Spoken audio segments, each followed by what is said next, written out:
Bonjour tout le monde, j'espère que vous allez bien. Aujourd'hui, on va parler un petit peu sur l'organisation de l'appareil végétatif des spermaphites. Commençons par la figure ci-dessous.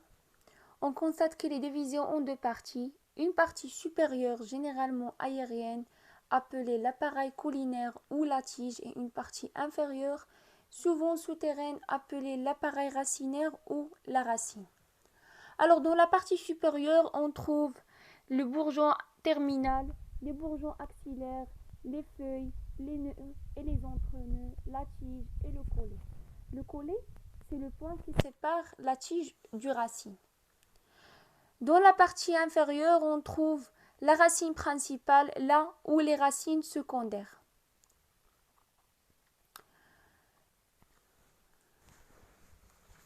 Alors, une petite notion à vous retenir. La tige, quand on parle sur la tige, on parle sur la colle et on parle sur le tronc. Le tronc est, le tronc est présenté chez les arbres, chez les plantes ligneuses. Alors, qu'est-ce qu'une plante ligneuse? Une plante ligneuse, c'est une plante. Une plante ligneuse, c'est une plante rigide. C'est une plante qui a une tige ligneuse, rigide, épaisse et de couleur brune. Ce cas est fréquent chez les dicotylédones. La tige herbacée, c'est la tige souple, peu épaisse. Elle est fréquente chez les monocotylédones. Alors, toutes les tiges, quand elles sont jeunes, sont vertes et souples. كاع les tiges فاش تيكونوا صغار تيكونوا vertes, تيكونوا herbacées. Certains restent à ce stade durant toute leur vie. كاينين وحدين تيبقاو هكا durant toute leur vie. C'est le cas des plantes herbacées. Tandis que d'autres tiges, en s'épaississent, elles deviennent ligneuses, arbustes et arbres. Alors les arbres كانوا ligneuses au départ. ولكن وقع épaississement, la tige ولات brune, ولات plus épaisse, ولات هي le tronc. Une plante à colle. Qu'est-ce qu'une plante à colle? Une plante à colle, c'est une plante dont les feuilles et les bourgeons semblent s'attacher directement au collet sans tige apparente. Alors فاش كنهضروا على une plante à colle كنهضروا على واحد لا بلونط اللي تيبانوا لي فوي لاصقين في لو كولي، يعني ما كايناش لا تيج، ولكن راه كاينه غير لي زونترونو متقاربين بزاف، هكاك علاش كتبان لينا لا تيج ما كايناش. Alors on parle maintenant sur la tige. Les tiges aériennes. Une petite chose à vous retenir sur le fonctionnement de la tige. La tige permet la conduction de la sève brute, l'eau et les sels minéraux absorbés par les racines vers les feuilles et de la substance organique synthétisée au niveau des feuilles vers les zones de croissance. يعني لا تيج كتشد لينا داكشي اللي كيمتصوه، بحال هي واحد الاداه ديال النقل كتشد لينا داكشي اللي كيمتصوه اللي كتمتصو لينا الجذور، كتطلعوا لينا فيغ الاوراق، وداكشي اللي ديك لا ماتيير اورغانيك الماده العضويه اللي توقع عليها اللي كينتجوها لينا الاوراق كتوصلها لينا لا تيج لي زون دو كروissance. Alors en parlant sur les tiges aériennes, on trouve la tige peut être dressée. Dressée, ça veut dire qu'il a une croissance verticale. Couchée ou rampante, une croissance horizontale. Il joue un rôle dans la multiplication végétative. Volubule, ça veut dire elle entoure un support. Grimpante, se fixe sur un support grâce à des modifications de la tige en vrille ou en crochet. Voilà une photo d'une tige dressée, une tige grimpante, une tige rampante. Rampante هي زاحفة و grimpante هي متسلقة. Une tige volubile, لولبية, qui s'enroule en hélice. la tige ligneuse et la tige herbacée. La section de la tige, elle peut être circulaire, triangulaire, quadrangulaire, ainsi de suite. كاينين دابا لي تيج دوينا دابا على لي تيج aériennes. Mais on peut trouver des tiges souterraines. وحتى لي تيج aériennes كاينين فيهم حوايج اخرى. بحال la tige peut se transformer en épine pour assurer la fonction de défense. La tige succulente, elle assure le rôle de la photosynthèse et du stockage de l'eau. فاش كنهضروا على une tige succulente بحال الدرك هذاك سميتو كتولي لا تيج ما كديرش لنا تلعب لناش الدور ديال النقل، كتولي كتلعب هي اللي كدير لنا لا فوتوسينثيز، يعني كدير لنا الدور ديال لي فوي وكدير لنا لو ستوكاج التخزين ديال الماء. حنا عارفين كيكون تما فواحد المناخ اللي هو سيش. الوغ كلادود، كاين لا كلادود هي واحد لا تيج ابلاتي ressemble à des feuilles assurant la photosynthèse. كلادود فاش كنهضروا عليها كنهضروا على واحد النوع ديال لا تيج كيشبه لي فوي، تشوفوا يتحاب ليك سي اون فوي مي هي راه واحد لا تيج موديفيي كدير لنا لو رول ديال لا فوتوسينثيز. الوغ قلنا بلي كاينين les tiges en général souvent qui sont aériennes, mais on peut trouver des tiges souterraines comme le rhizome. Le rhizome c'est une tige souterraine portant des bourgeons axillaires et terminaux et des racines adventives. هذه واحد la question اللي كتكون في les contrôles. Elle joue le rôle d'organe de réserve. Le rôle d'organe de réserve, propagation végétative et résistance aux mauvaises conditions. يعني كتدير لنا le rôle ديال les réserves مدخرات، propagation végétative هي multiplication végétative ou سميتو la résistance aux mauvaises conditions. Quand on parle sur des rhizomes à croissance horizontale, on parle à des rhizomes plasiotropes. Les rhizomes à croissance verticale, ce sont des rhizomes orthotropes. كاينه la tubercule. La tubercule هي واحد la tige souterraine qui joue le rôle de réserve. كاينين فيها les écailles et les bourgeons axillaires et terminaux. Par exemple, le pomme de terre. La tige en plateau, elle est très courte, car les entrenoeux sont très rapprochés. كما قلت لكم المهم هما les entrenoeux تيكونوا متقاربين بزاف وكتكون لنا لا تيج تتبان لنا très courte. Un exemple, la tige en plateau de l'oignon. Maintenant, on va parler sur les bourgeons de la tige.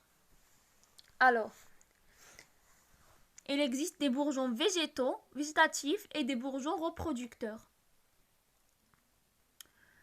Pour les bourgeons végétatifs, il assure la croissance en longueur et la ramification de la tige. Les bourgeons végétatifs, on trouve le bourgeon terminal et les bourgeons axillaires. Pour les bourgeons reproducteurs, il assure la formation des organes reproducteurs.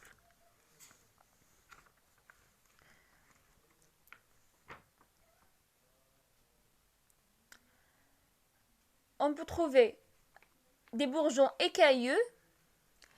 Pour les bourgeons écailleux, ces bourgeons sont protégés par des écailles qui sont des feuilles modifiées. Les écailles, ce sont des feuilles modifiées. Ce type de bourgeon caractérisait les plantes vivaces ligneuses. Les plantes vivaces, ce sont les plantes ligneuses. Pour les bourgeons nus, quand on parle sur les bourgeons nus, le point végétatif est protégé par des feuilles normales, vertes et tendres. Ce type de bourgeon caractérise essentiellement les plantes herbacées, surtout les annuelles. Alors, parce qu'on a le bourgeon écailleux, qui est les plantes vivaces ligneuses. Parce qu'on a le bourgeon nu, qu'on a les plantes herbacées annuelles. هاد les questions là qui تحطوا بزاف في les contrôles.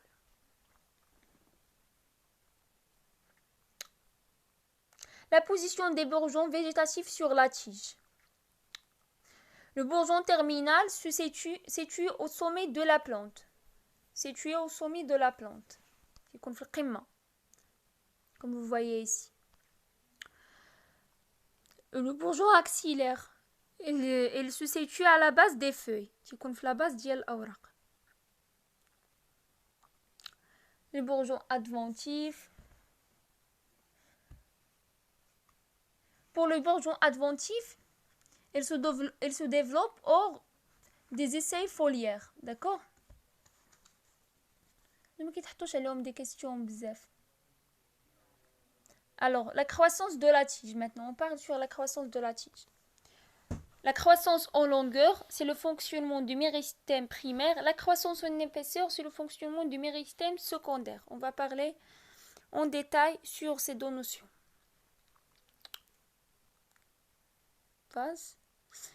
Voilà la théorie de l'anneau initial. La théorie de l'anneau initial, c'est le fonctionnement des bourgeons végétatifs collinaires. C'est le fonctionnement des bourgeons végétatifs collinaires. Ça veut dire de la tige. Alors,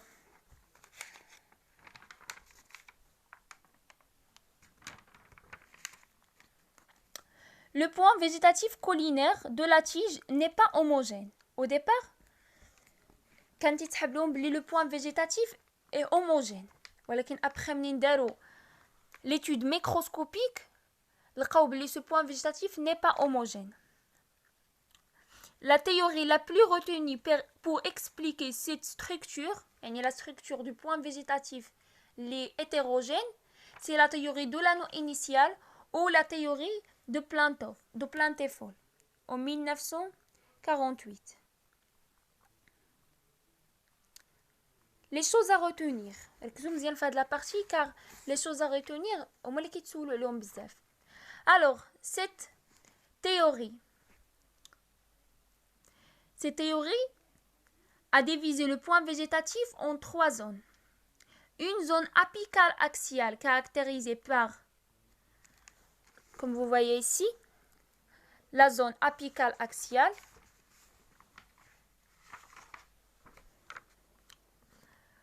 Elle est caractérisée par une activité métotique faible. Ça veut dire l'activité. النشاط الانقسامي ضعيف ديال الخلايا، يعني الخلايا ما كينقسموش تما بواحد الارتفاع كبير.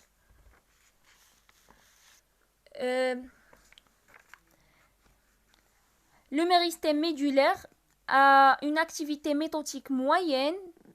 Il est responsable de la genèse de la moelle. يعني le méristème médulaire عنده واحد l'activité métotique moyenne، يعني الخلايا كينقسموا بواحد النشاط متوسط، وهو مسؤول على la genèse de la moelle.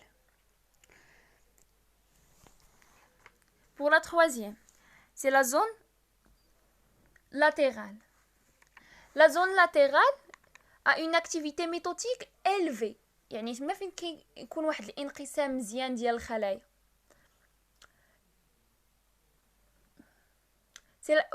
هنا فين كيكون لا جينيز دي فوي، داكور؟ فهاد لا بارتي فين كتكون لا جينيز دي فوي.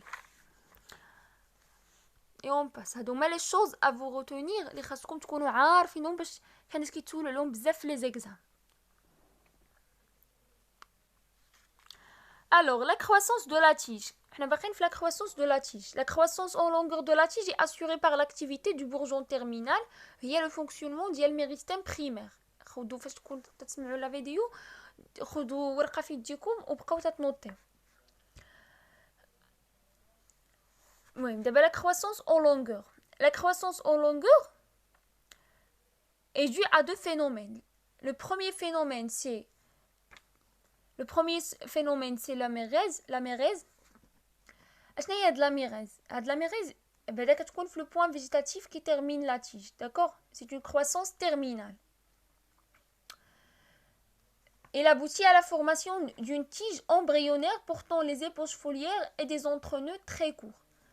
Alors, هنايا فاش كنهضروا على لا ميريز كنهضروا على واحد لا فورماسيون ديال واحد لا تيج embryonnaire. C'est une croissance terminale.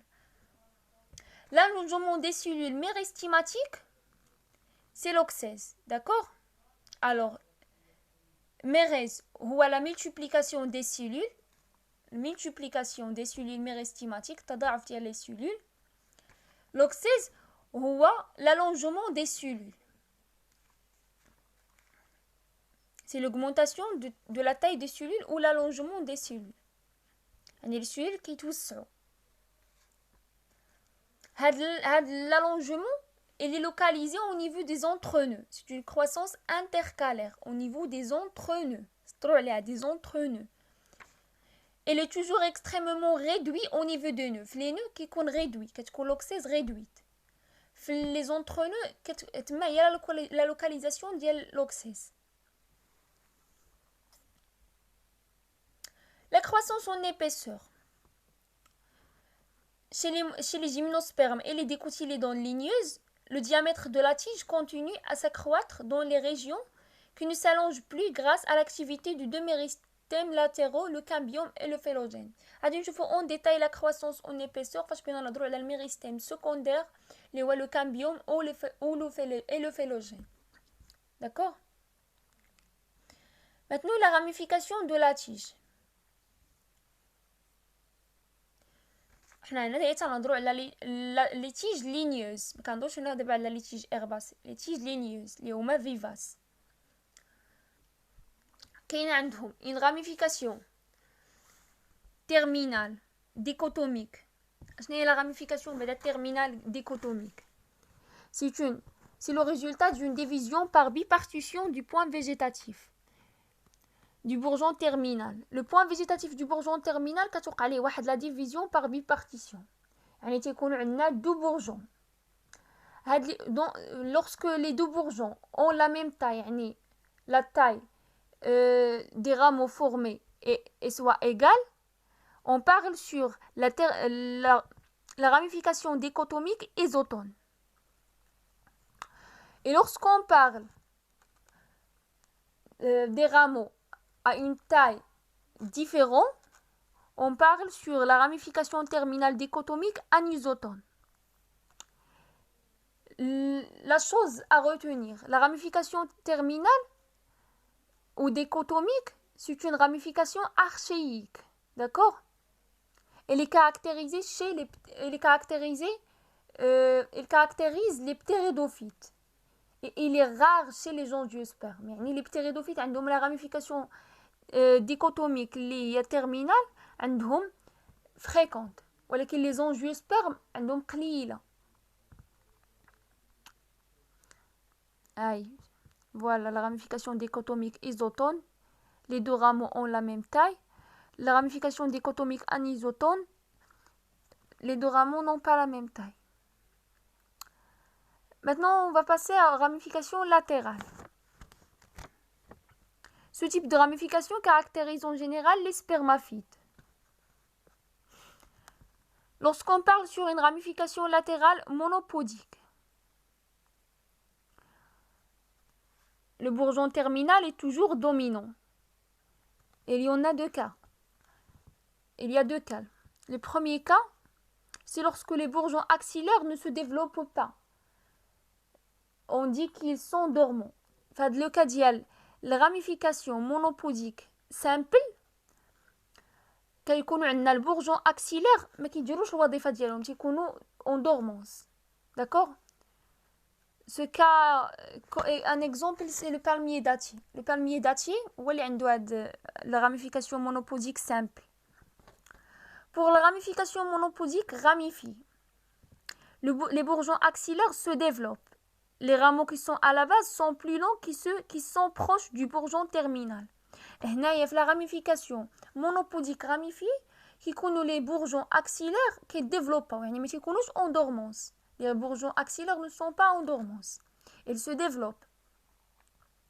Mais les rameaux qui sont à la base sont plus longs que ceux qui sont proches des bourgeons terminaux. بعض المرات كتشوفوا بحال هذا الشكل بحال هذوك اللي كانوا تنقادو منهم الجريدات عقلتوا عليهم فاش تيكونوا تتقاد لك داك الجريده ها هي فهاد لا فيغور ما عرفت واش هي هادي ولا لا مونوبوديك راميفيه وي فوالا مونوبوديك راميفيه ها هي لاحظوا تيكونوا دوك اللي لتحت تيكونوا طول من هذوك اللي الفوق.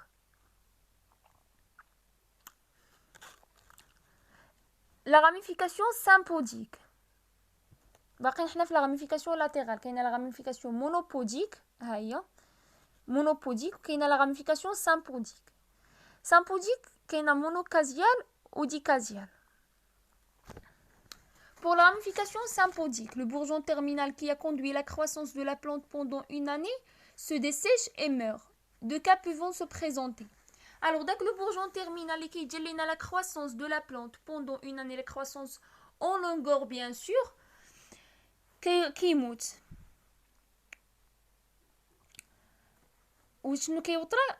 Le premier cas, dans le premier cas, un seul bourgeon axillaire de la feuille s'est tué immédiatement sans l'ancien. Bourgeon terminal se développe et donne un nouveau rameau dans le prolongement de celui de l'anneau précédente. Alors, هنايا كيكون عندنا واحد le bourgeon axillaire de la feuille كيكون تحت l'ancien bourgeon terminal اللي مات هو اللي كيديفلوبا وكيعطينا un nouveau rameau dans le prolongement de celui de l'anneau précédente. هذه هي la sympode monocasiale. D'accord, ramification sympodique monocasiale. راهي في la figure 1.